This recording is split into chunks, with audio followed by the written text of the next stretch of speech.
Assalamualaikum warahmatullahi wabarakatuh. Mudah-mudahan Anda pada hari ini sehat semua.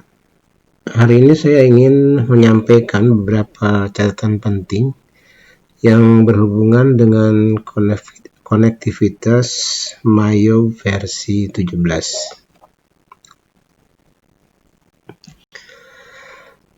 Nah, di Mayo 17 sebenarnya kalau kita kadang-kadang kita memerlukan data-data dari program yang lain, baik itu dari Mayo versi 17 sendiri, bisa juga dari versi yang lebih tinggi, atau juga mungkin kita punya data yang asalnya dari Excel ingin migrasi ke Mayo.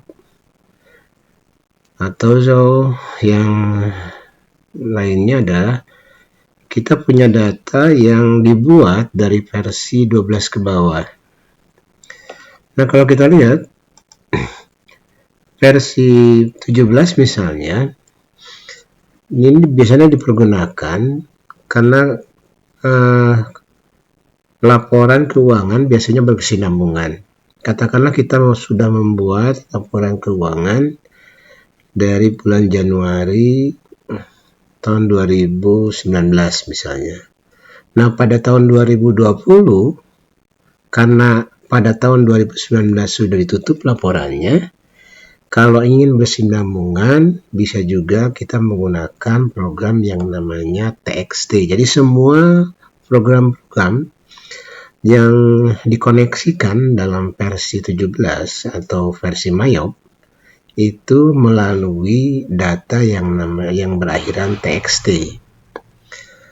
Yang kedua adalah Mayo kalau misalnya datanya kita buat dengan versi 12 ke bawah, karena versi 12 ke bawah itu akhirannya DAT, sedangkan versi 13 ke atas akhirannya MYO, sehingga datanya memang agak beda.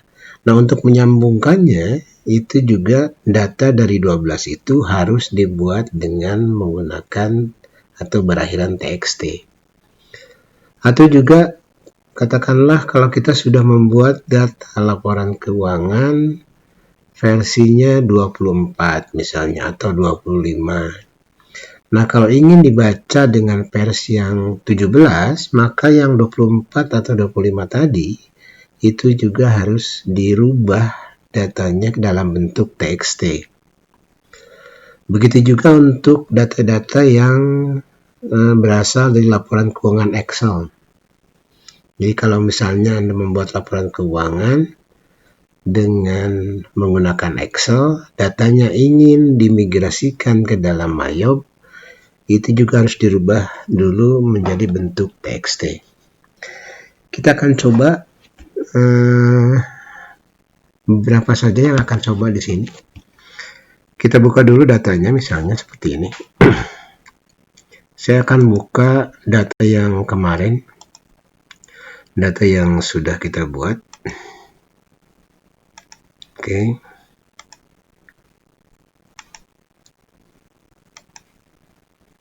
Nah, kalau kita lihat di sini, ini adalah data-data yang sudah kita buat untuk perusahaan jasa kemarin. Nah, data ini ingin kita pakai misalnya untuk laporan pembukuan yang baru. Jadi rekeningnya Anda tidak usah mengulang lagi. Cukup dengan menggunakan yang namanya ekspor dan impor. Nah, caranya adalah Anda masuk di sini. Sesudah dibuka filenya, file. Di sini ada ekspor, account information. Saya ulangi, file, export data, account information. Oke. Di continue saja. Nah, sudah itu di sini pakai match all. Match all artinya semua datanya kita masukkan di sini, ya. Jadi data-data yang ada kita masukkan di sini. Oke, kalau sudah diekspor, kasih nama. Tinggal Anda kasih nama datanya. Katakanlah saya mau kasih nama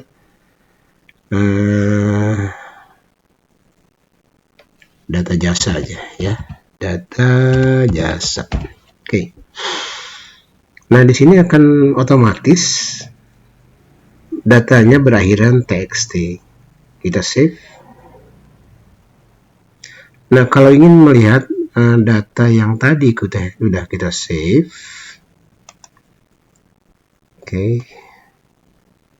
Saya akan lihat data yang tadi itu di mana ya.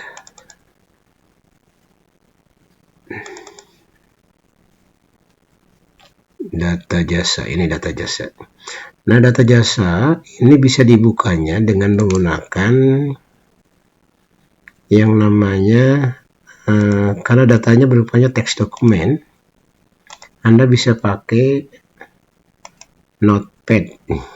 Jadi kalau ingin lihat, Anda bisa pakai Notepad. Anda cari Notepad di Microsoft Accessories. Oke, di sini ada Notepad, File, Open, cari datanya yang tadi.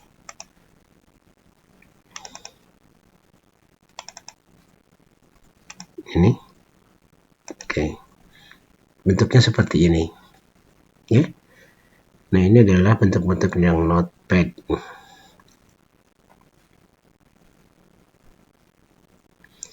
Nah, katakanlah kita ingin ini dipakai sebagai data pada pembukuan yang baru. Jadi kita hanya mengambil nomor rekening dan nama rekeningnya dari data jasa ini. Tetapi saldonya tidak kita pakai misalnya, karena saldonya baru misalnya. Oke, kita akan coba untuk membuat saldo baru. Ini sudah, tinggal filenya aja.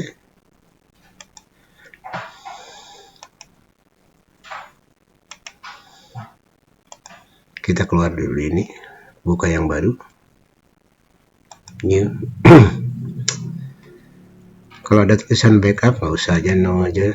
Nah, ini adalah kalau kita membuka perusahaan baru, itu akan muncul new account ini kan. Oke, kita mulai. Coba, yang penting nama perusahaannya Anda isi ya.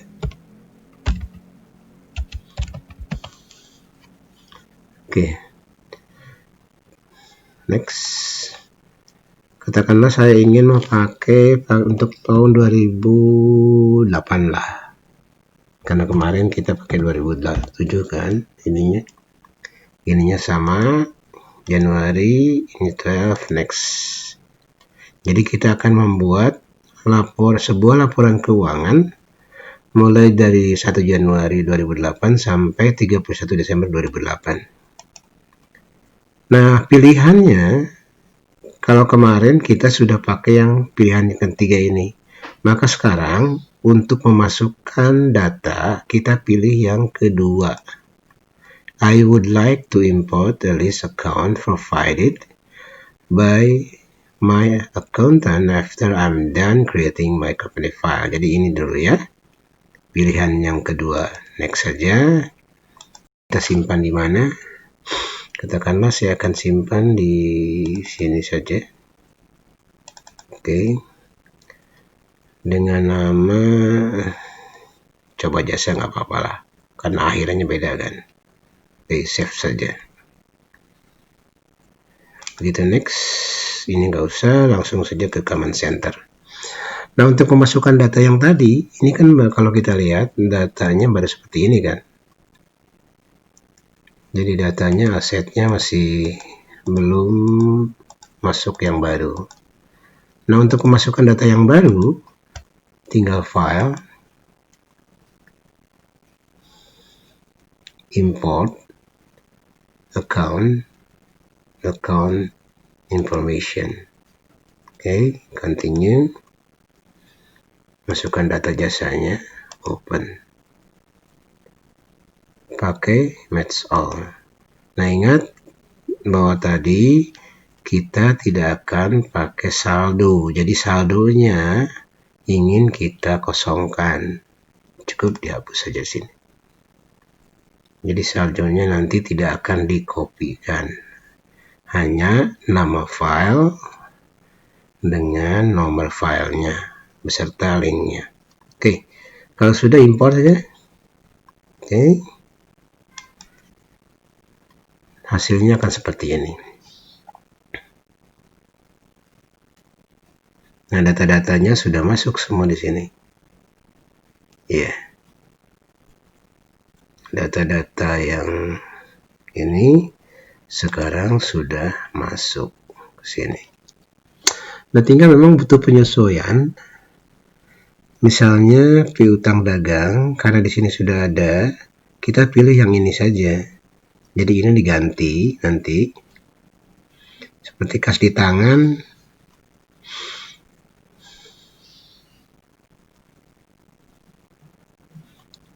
Ini cek account bisa misalnya digantikan BNI. Ya, karena di sini ada link accountnya. Supaya tidak ini, karena bisa pakai ini. Oke, kita coba untuk ininya. Oke, ini sininya kita akan ganti tadi pakai harta.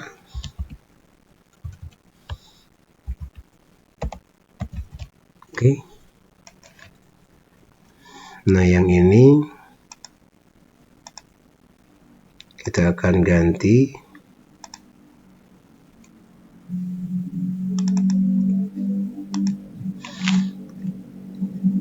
kas di bank BNI misalnya. Oke. Nah, kas di bank BNI karena sudah ada, yang ini kita hapus. Cara menghapusnya begini. Masuk, klik kanan, delete account. Bisa ya. Undeposit kita ganti jadi cek belum disetor. Oke. Ini cek belum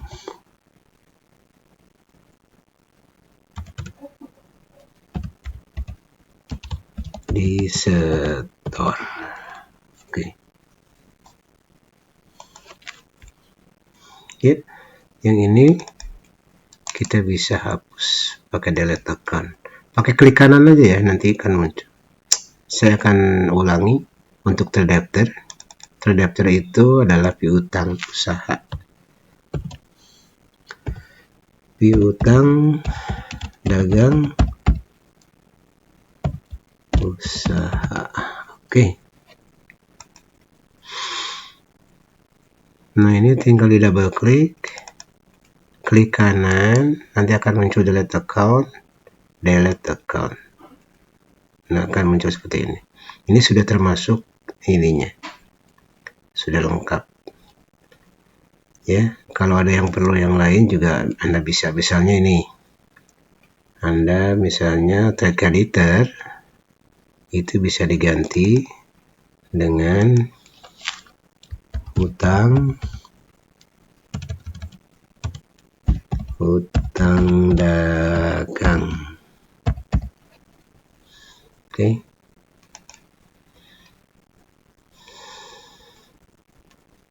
Lalu payroll, hutang gaji mestinya ini.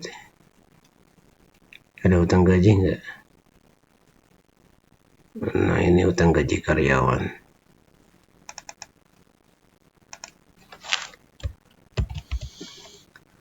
Hutang gaji karyawan. Oke. Nah, yang ini tinggal di double klik kanan, delete. Begitu juga yang ini. Double kanan, klik kanan, delete. Nah, equity. Nah, ini juga equity adalah ekuitas. Anda boleh pakai ekuitas. Return earning itu laba ditahan. Kita pakai yang ini lebih baik ya. Jadi ini nanti tinggal diganti saja namanya. Kenapa ini lebih baik? Karena ini sudah ada link account-nya. Tandanya tanda checkmark di sini link account. Oke, jadi ini nanti Anda bisa hapus. Nah, ini current year earning. Ini bisa diganti dengan laba berjalan. Oke. Jadi laba berjalannya Anda bisa hapus. Double klik dulu, klik kanan, delete account. Nah, historical balancing ini bisa diganti dengan selisih dari transaksi. Nah, ini Anda bisa hapus.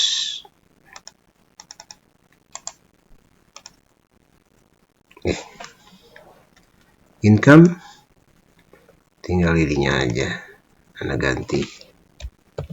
Pendapatan,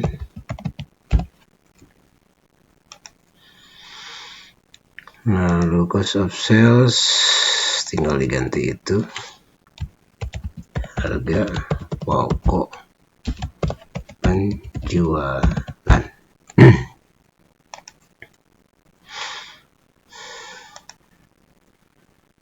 Nah, ini apa yang ada di sini, wages salaries. Ini kalau mau tidak dipakai nggak apa-apa ya. Kalau yang ini sih karena tidak ada link account-nya, Anda bisa langsung hapus kecuali ini ya. Ini beban biaya. Oke. Ini di double klik saja. Delete account. Delete account. Nah, ini sudah selesai.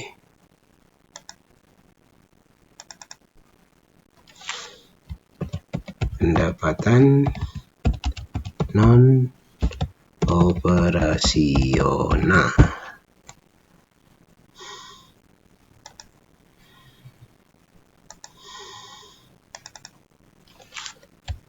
Beban atau biaya non operasional ya. Selesai. Nah, tinggal masalahnya sekarang kalau sudah, ini kan sudah semua ya, Anda sudah memasukkan data-data yang dari jasa tadi. Masalahnya bagaimana kalau kita ingin memasukkan saldo. Nah, saldonya kalau misalnya nanti, apakah nanti waktu ujian atau Anda ingin membuat pembukaan yang baru, saldonya beda dengan ini yang sudah ada, tapi nomor rekeningnya dan nama rekeningnya dipakai, Anda bisa mengisi balance ini. Sebenarnya balance ada 3 cara. Yang pertama, Anda bisa langsung mengisi dari sini. Di sini ada opening balance. Anda bisa langsung mengisi openingnya, angkanya berapa, gitu ya. Angkanya langsung diisi di sini. Jumlahnya berapa. Nah, tetapi cara yang lain, kalau ini langsung diisi di sini, kalau misalnya salah, katakanlah Anda ingin mengisi 10 juta, tetapi waktu mengetik Anda isinya 1 juta. Nah, dengan cara yang ini, langsung mengisi di sini, akan sulit sekali untuk membetulkannya. Jadi pembetulannya agak sulit kalau kita sudah masuk di sini. Yang kedua, kalau kita langsung memasukkan di sini, mungkin saja antara aset dengan kewajiban ditambah ekuitas itu tidak seimbang ya angkanya. Jadi pengecekannya tidak ada. Nah, saya tidak menganjurkan untuk mengisi saldo di sini. Oke. Cara yang kemarin yang sudah kita pelajari adalah Anda membuat di sini di record journal entry. Ini di mana seimbang antara debit dan kredit. Ya. Jadi Anda isi di sini datanya lalu di record. Lihat apakah debit dan kreditnya seimbang atau tidak. Oke. Nah, cara yang lain adalah dengan menggunakan ini. Setup, balance, account opening balance.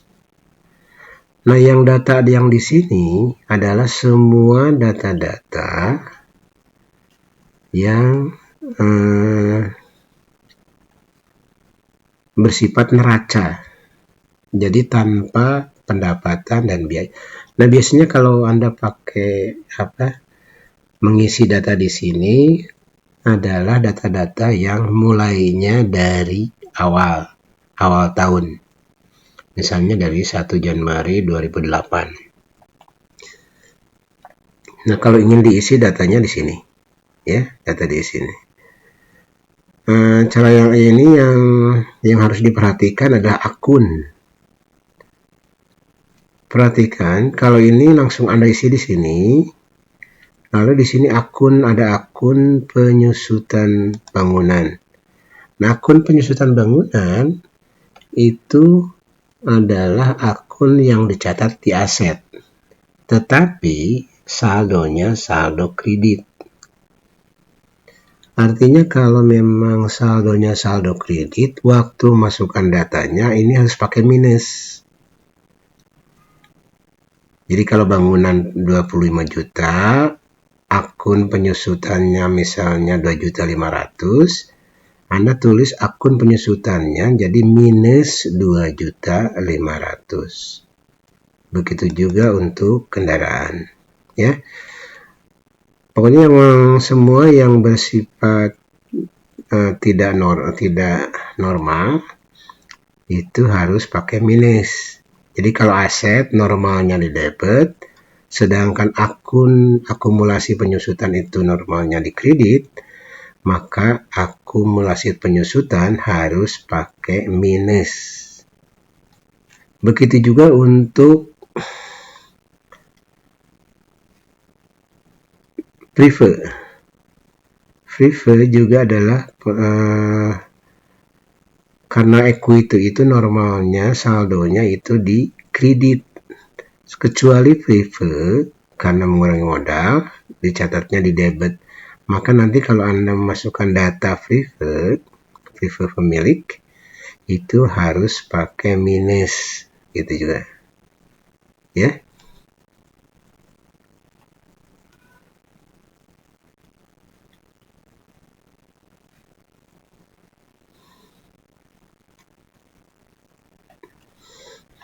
Nah, jika Anda misalnya mau masukkan data, perhatikan di sini. Amount left to be allocated. Jadi kalau setelah dimasukkan semua data-datanya, ininya masih tersisa, artinya ada yang tidak seimbang antara aktiva dan pasiva. Jadi jumlah dari aset dengan kewajiban ditambah modal itu tidak seimbang. Anda cari keseimbangannya. Biasanya sih salah karena salah pengetikan. Baik Anda misalnya lupa akumulasinya pakai minus atau free-nya pakai minus, itu lupa biasanya ya. Atau jumlahnya salah masukkan data, itu juga bisa. Yang paling penting kalau sudah benar, amount to be allocated-nya harus 0. Kalau 0 itu artinya sudah seimbang. Oke. Demikian untuk memasukkan data yang kalau misalnya Anda diminta untuk membuat akun baru. dengan menggunakan akun jasa yang tadi. Nah, yang selanjutnya kita akan membahas yang namanya setup. Jadi setup link account, jadi setup link account, sales dan purchases, ya. Oke, ini nggak usah di ini dah, boleh di kalau mau dilihat boleh. Ini equity for current earning, laba berjalan.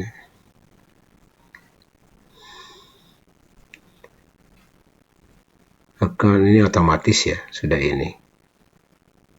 Laba ditahan karena kita kepakai tadi. Historical balance ini sudah benar kok semua, ya. Nah, coba yang ini, setup link account yang sales. Nah, ini bentuknya seperti ini nanti. Bentuknya Anda harus isi misalnya jika misalnya ada pembayaran piutang, dicatat di mana piutang dalam usaha. Jika misalnya ada pembayaran lewat bank, masukkan kemana? Kas di bank. Yang ini misalnya jika ada kita membebankan pembeli biaya kirim. Nah, ini harus dipilih, misalnya katakanlah pendapatan biaya kirim. Ya. Oke. Kalau ini yang satu lagi, I track deposit collected from customer. Jadi kalau kita menerima uang muka penjualan, DP atau down payment. Jadi kalau kita menerima down payment, uangnya akan dimasukkan di mana? Jadi uang mukanya nanti Anda masukkan di uang muka penjualan, biasanya di sebelah hutang ya. Hutang. Nah, ini uang muka penjualan. Ya. I give discount for early payment. Nah, ini berhubungan dengan yang namanya termin. Di jasa itu terminnya adalah 5/10 N30. Katakanlah kalau transaksinya kita konsumen membayar piutang 2 hari setelah transaksi, maka harus mendapat potongan 5%.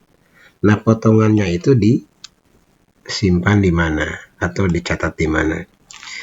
Masukkan di diskon penjualan. I assess charge for late payment. Jadi kalau ini kita mengenakan denda pada penjualan, pada piutang. Ini biasanya kalau kartu kredit, Anda terlambat membayar kartu kredit, maka biasanya dikenakan denda. Nah, itu juga sama kalau misalnya perusahaan juga mengenakan denda pada konsumen yang terlambat membayar lebih dari 30 hari karena terminnya 5/10 N30. Nah, ini akan dicatat di mana? Anda bisa di sini catat sebagai penerimaan denda. Ada nggak di sini? Nah, bukan beban, pendapatan denda. Nah, gitu ya. Oke. Jadi secara rangkumannya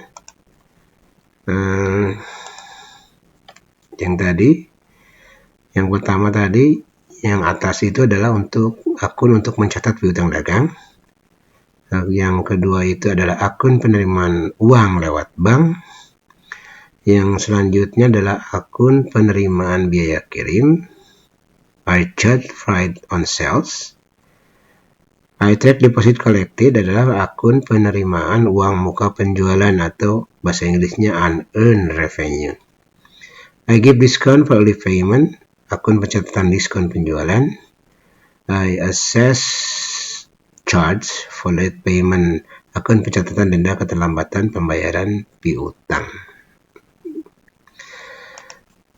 Nah, selanjutnya yang terakhir adalah yang ini, yang piutang dagang atau pembelian. Purchases link account atau pembelian ya, pembelian link account untuk pembelian.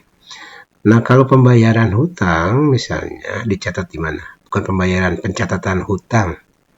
Itu Anda catat di hutang bank. Kalau kita akan mengeluarkan uang untuk pembayaran hutang, karena di sini dianggap sama, dikas di bank BNI. Nah, di sini yang pertama adalah satu lagi adalah I can receive item without a supplier bill. Jadi kadang-kadang gini, waktu kita mengontak untuk pembelian, barangnya dari pembelian itu sudah datang terlebih dahulu, tetapi tagihan dari hutangnya, hutang perusahaan, itu belum muncul atau belum dikirim. Nah, barang yang diterima itu akan diperlakukan sebagai apa? Atau dicatat di mana? Nah, di sini Anda catat di hutang persediaan. Gitu ya. Oke. I pay freight on purchases. Jadi ini kalau untuk mencatat biaya atau beban kirim. Ada beban pengiriman? Kalau ada dimasukkan saja. Oke. Di sini ada ya. Beban kirim pembelian. I track deposit paid on to supplier. Jadi kalau misalnya perusahaan waktu membeli mengenai pembelian memberikan uang muka atau DP pada supplier. Nah, DP itu dicatat sebagai apa? Tentu saja di kas di sini, di aset, yaitu prepaid uang muka pembelian. I take discount. Nah, ini kalau diskon pembelian. Kalau diskon pembelian, Anda catat tadi penjualan sudah, sekarang diskonnya diskon pembelian. Oke. I pay freight, I pay charge for late payment. Ya, kalau ini misalnya kita atau perusahaan itu terlambat membayar hutang, sama dengan tadi ya. Cuma bebannya jadi beban denda. Nah, seperti ini.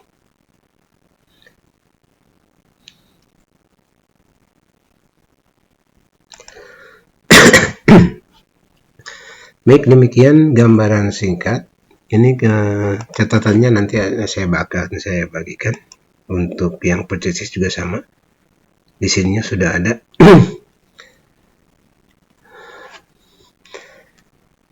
Mudah-mudahan nanti waktu Anda misalnya mengerjakan UTS, Anda bisa berpatokan pada gambaran dari akun-akun yang nanti akan saya transfer ke pekerjaan Anda ya. Demikian pertemuan hari ini. Assalamualaikum warahmatullahi wabarakatuh.